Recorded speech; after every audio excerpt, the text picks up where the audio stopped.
Peace, guys. Patrick, ConservativeRap, and in this video we're going to be talking about the rhinos and the deep state pushing back on the big, beautiful bill.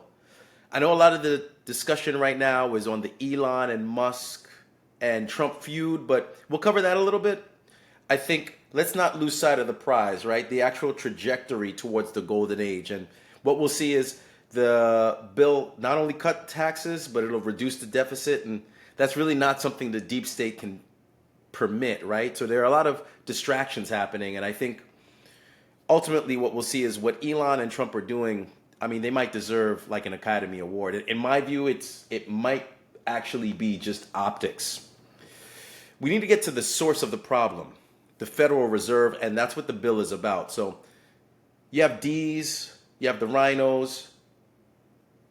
They kind of need to be played and manipulated into getting this thing to pass. So let's take a look at some commentary on X, and I'll give you an example of what I'm talking about and kind of where we're going. So share screen, and then I'm going to share the X tab. Let's take a quick look. This is James Blair commenting on Rand Paul. So Rand Paul says, while I oppose the increasing the debt ceiling by $5 trillion, I enthusiastically support making tax cuts permanent and could vote for the big, not yet beautiful bill if the debt ceiling were voted on separately. And this is, I forget the phrase, but he's like kicking things down the yard line a bit here. We know he's owned by China, and I like James Blair's response to this. Senator Paul concedes that the debt limit has to be increased to prevent a default of America's debt, which would cause an American and global depression. But instead of standing with his fellow Republicans, acknowledging reality and doing the hard thing, he'd rather do a deal with Schumer and the Democrats, who will charge a generational fortune in spending and policy in return for their votes. But then he could avoid a tough vote. That's what this is all about. Again, politics. And Stephen Miller, there are two ways to raise the debt ceiling. With Chuck Schumer at 60 votes, which means higher taxes, higher spending, liberal wish list. Two, in reconciliation at 50 votes, which means permanent tax cuts, permanent welfare reform, permanent border security. It's an easy choice. All right, so let's keep going, guys. Just follow it here. More on Rand Paul. This spending bill contains the largest increase in the debt ceiling in U.S. history. It is a debt slavery bill. This is Elon Musk on X. And then also Elon Musk. I'll enlarge the picture so you can get a quote of what he's references. Elon says, where's this guy today, right? And he's quoting these clips from Trump on his commentary on the deficit and the debt ceiling over the years, from as far back as 2011. Let's take a quick look. Now, Trump on Truth contrastingly said, I'm going to share this. Let's go ahead and share screen. Here's Trump. The easiest way to save money in our budget, billions and billions of dollars, is to terminate Elon's governmental subsidies and contracts. I was always surprised that Biden didn't do it. And then moving back to X quickly, here's Scott Bessent. Let's X out of this. Here's Scott Bessent commenting. I love this clip here. We'll enlarge it. Look, Rob, the president in the first 100 days has set the table, peace deal, trade deals, tax deals, and in the next 100 days, we're going to land a substantial number of all three of those categories. Yeah.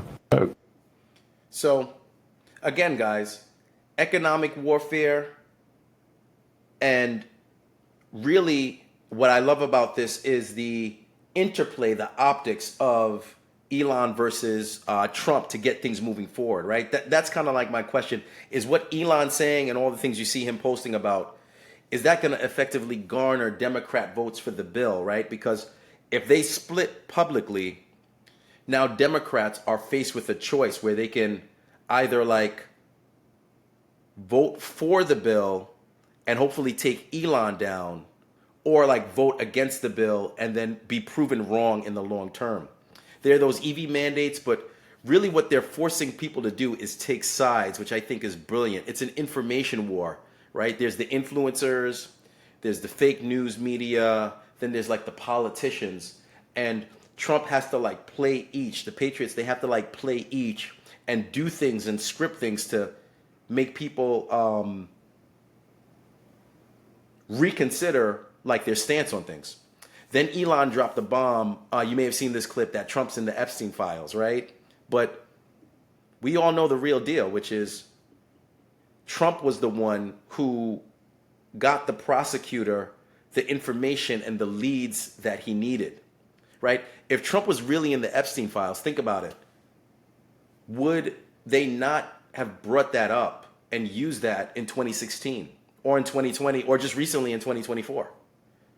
Like, why would they go with Russia, Russia, Russia, or impeachment hoax against Ukraine or Stormy Daniels, all the different scripts that they tried that all failed, if they actually had documented like evidence that Trump was so-called part of this so-called like human trafficking, pedophile, sex exploitation network?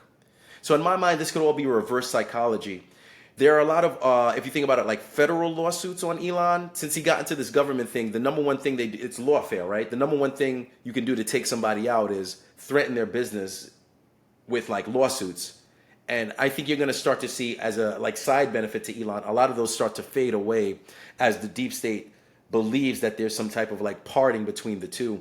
The timing of it is just like, it's too tactical. Like they literally just had a conference where he said explicitly, you're going to see more of me involved in the government further down the line. Like once the 120-day ended with the special government employee status coming to a close, they held that like media clip. So again, in my mind, this is just a constantly used like narrative tactic when it comes to dismantling deep state operations. But feel free to let me know what you guys think. Also in the news, I'm really happy to see this and hear this. This is Ted Cruz, and I'm going to share this screen. This is from The Hill. Cruz to reintroduce bill labeling Muslim Brotherhood as a terrorist group after the Colorado Boulder attack. Let's take a look. The Muslim Brotherhood uses political violence to achieve political ends and destabilize American allies, both here and across national boundaries. The Palestinian branch of the Muslim Brotherhood is Hamas, a terrorist group which on October 7th committed the largest one-day massacre of Jews since the Holocaust, and which included the murder and kidnapping of dozens of Americans.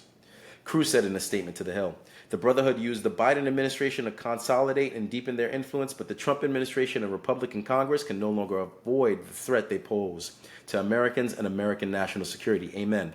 The Muslim Brotherhood has been designated a terrorist organization in Saudi Arabia, Egypt, and the UAE. This label was given to members after members were successfully elected to political positions of power prior to military rule in Egypt, where the group was founded. So again, Patriots in control. I love what we're seeing here. I think we need to be prepared for an economic resurgence. Again, not only attacking taxes, but really undermining the Federal Reserve and freeing us from their financial clutches that we've been enslaved to for the last few generations.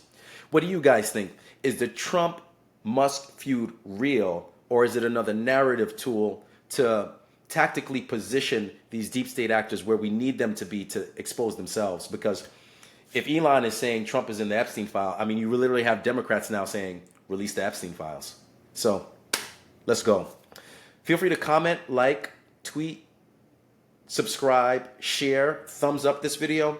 Check me out on ConservativeRap.com for a complete archive of the work, and on TikTok as well as Instagram for the poetry and the rhymes. More music and other content to come soon. Thanks so much. Take care and wonderful weekend.